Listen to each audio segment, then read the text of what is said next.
নবীজি বলেছেন, কেউ যদি ফজরের নামাজ জামাতে পড়ে তারপরে সালাম ফিরানোর পর ওই জায়গাতেই বসে থাকে এবং জিকির আজগার করতে থাকে, সুবহানাল্লাহ 100 বার পড়লো, আস্তাগফিরুল্লাহ 100 বার পড়লো, ঠিক আছে, লা ইলাহা ইল্লাল্লাহ ওয়াহদাহু লা শারীকা লাহ লাহুল মুলক ওয়া লাহুল হামদ ওয়া হুয়া আলা কুল্লি শাইইন কাদির, এগুলো পড়লো, তারপরে ধরেন দরুদ শরীফ পড়লো ইত্যাদি, জিকির আজগার শেষ করে সূর্য উঠে যাওয়ার পরে সে যদি 2 রাকাত নামাজ পড়ে, মাত্র 2 রাকাত, সে ফিরে যাবে একটা কবুল হজ, একটা কবুল ওমরার নেকি নিয়ে ফিরবে ইনশাআল্লাহ।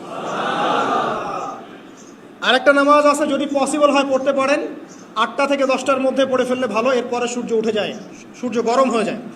সেটা হলো আপনার এই চাশতের নামাজ, যেটাকে আমরা বলি সলাতুদ দুহা, চাশতের নামাজ।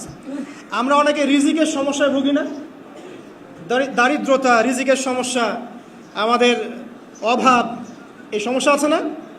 চাশতের নামাজ যে ব্যক্তি নিয়মিত পড়বে তাকে 2টা ফজিলত দেওয়া হয়। চাশতের নামাজ যে ব্যক্তি নিয়মিত পড়ে তার 2টা স্পেশাল ফজিলত। এক, তাকে দ্বীনের জ্ঞান দেওয়া হবে, ইলম মুখস্থ ক্ষমতা দেওয়া হবে। আরেকটা হচ্ছে আপনার দারিদ্রতা আল্লাহ পাক দূর করে দেবেন।